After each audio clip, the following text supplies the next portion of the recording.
పరం శాంతి జ్ఞాన మార్గంలో బీజ రూపీ స్థితిని, నిస్సంకల్ప స్థితిని, నిరాకారి స్థితిని పొందాలి అని నేర్పుతూ ఉంటుంది. ఈ స్టేజిలో ఇక మనకి శరీరము అనేది తయారు కాదు.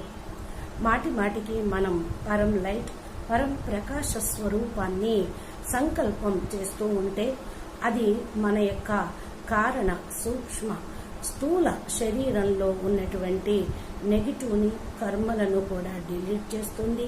ఇంకా కర్మ బంధనాలను సమాప్తం చేసిన కారణం వల్ల పూర్తిగా ఇక జన్మ మరణ చక్రంలోకి రావటానికి అవకాశం కూడా ఉండదు.